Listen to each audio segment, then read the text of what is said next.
Anda kembali bergabung di Dialog Indonesia Bicara. Habis PSBB terbitlah PPKM. Pembatasan sosial berskala besar yang diterapkan sejak bulan April lalu dinilai tidak maksimal dalam memutus penyebaran virus corona. Pemerintah kini akan memberlakukan PPKM, yakni pemberlakuan pembatasan kegiatan masyarakat di Jawa dan Bali.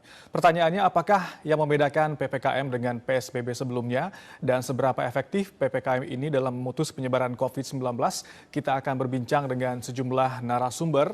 Malam hari ini sudah terhubung secara virtual bersama kami Ketua Umum DPD Himpunan Pengusaha Pribumi Indonesia HIPI Provinsi DKI Jakarta, Sarman Simanjorang. Selamat malam Pak Sarman. Selamat malam Mas Oki, salam sehat dan semangat selalu. Baik, salam sehat dan semangat Pak Sarman. Nanti kami juga akan bergabung bersama Satgas Penanganan COVID-19 Kota Denpasar, Bali. Namun saya pertama ke Pak Sarman. Pak Sarman, Pak Erlangga Artarto dalam pernyataan beliau mengatakan bahwa PPKM yang diberlakukan ini bukan lockdown seperti yang dilakukan oleh negara Eropa menjelang melakukan vaksinasi COVID-19. Bahkan beliau juga mengatakan IHSG berjalan di zona hijau begitu ya setelah pemberlakuan ini PSBB di Jawa dan Bali. Dari sisi pengusaha, bagaimana tanggapannya Pak dengan pembatasan dengan judul baru PPKM ini yang diberlakukan pemerintah di Jawa Bali? Terima kasih Mas Oki. Jadi kalau kita lihat ya PPKM saya rasa sama juga dengan PSBB di DKI Jakarta. Ya. Kemudian ya mungkin semi-semi lockdown juga sebenarnya. Cuman memang kita masih sedikit ada kelonggaran. Nah, tentu memang pemberlakuan ini apalagi di Jawa dan Bali, tentu ini akan sangat mempengaruhi daripada pertumbuhan ekonomi secara nasional.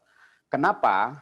Tentu dengan pemberlakuan ini akan mengurangi berbagai, pertama aktivitas perkantoran, di mana aktivitas perkantoran saat ini sudah diatur mulai tanggal 11 hanya sekitar 75% dari rumah. 25% itu baru dari kantor. Jadi artinya boleh dikatakan bahwa jumlah karyawan pekerja yang mempergunakan transportasi itu akan menurun. Kemudian juga termasuk misalnya para pedagang-pedagang makanan, konsumsi mereka itu juga akan turun. Itu pertama. Yang kedua, tentu dari sisi perdagangan yang namanya pusat perbelanjaan, hotel, restoran, itu sudah dibatasi sampai jam 7 malam. Padahal kita tahu jam 7 malam itu puncaknya masyarakat biasanya berkunjung, makan malam, dan segala macam. Nah, kemudian bidang jasa, dengan adanya pembatasan ini, tentu pariwisata juga akan menurun. Nah, turunan pariwisata ini banyak. Hotel juga, restoran juga, kafe juga, UKM juga. Di dalamnya juga termasuk penyediaan, katakanlah, food and beverage ini akan sangat terganggu. Belum lagi adalah transportasi, terutama UKM.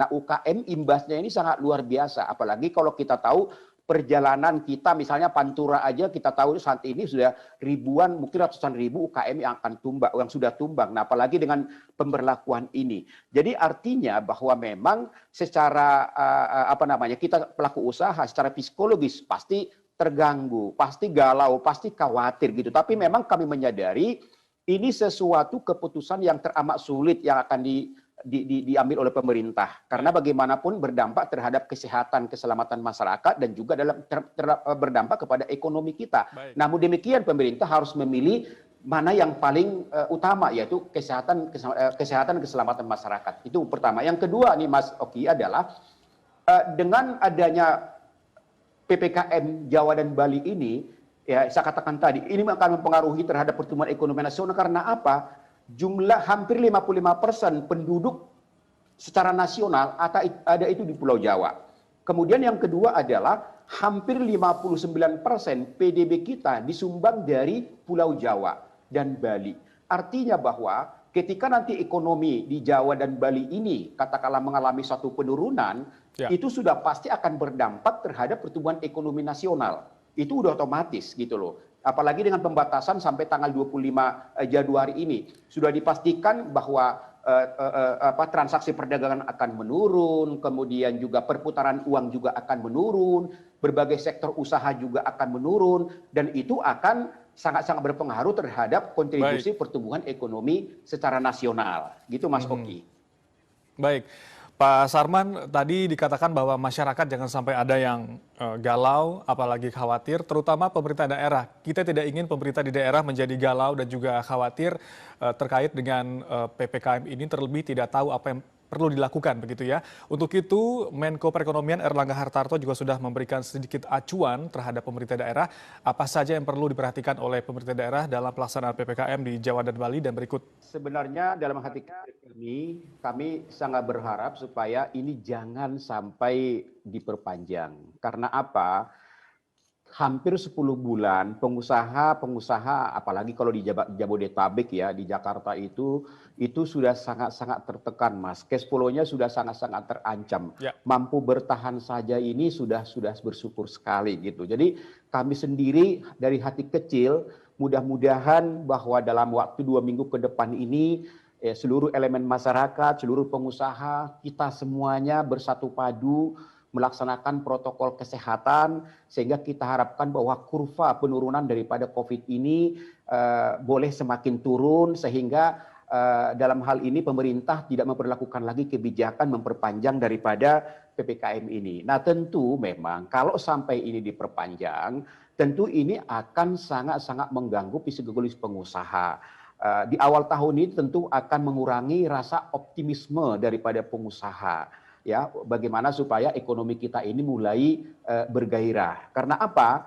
Karena kita tahu bahwasanya pemerintah sendiri kan sudah membuat suatu target pertumbuhan ekonomi di tahun 2021 ini di antara 4,5 sampai 5,5%. Ya. Nah, kalau misalnya bahwa adanya pembatasan ini yang sangat-sangat mengurangi dan membatasi berbagai aktivitas dan operasional pelaku usaha, tentu ini akan sangat berdampak terhadap pencapaian pertumbuhan ekonomi kita nanti di tahun 2021.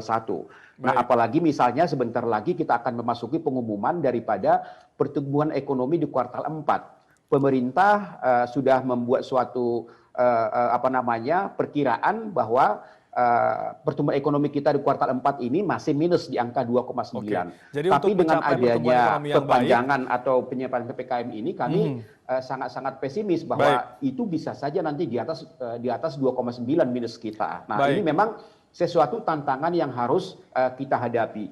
Makanya dalam hal ini kami dari pelaku usaha sangat berharap kepada pemerintah bagaimana agar konsumsi rumah tangga atau daya beli masyarakat kita di Jawa dan Bali ini itu harus terjaga supaya jangan terlalu nanti mampu menggerus daripada pertumbuhan ekonomi kita di kuartal 4 dan juga kuartal selanjutnya. Sesuai dengan target juga bahwa pertumbuhan ekonomi di 4,5 hingga 5, kita harap ada upaya juga dari pemerintah untuk bisa memprioritaskan sektor ekonomi di samping kesehatan yang juga sangat penting begitu. Dan berikut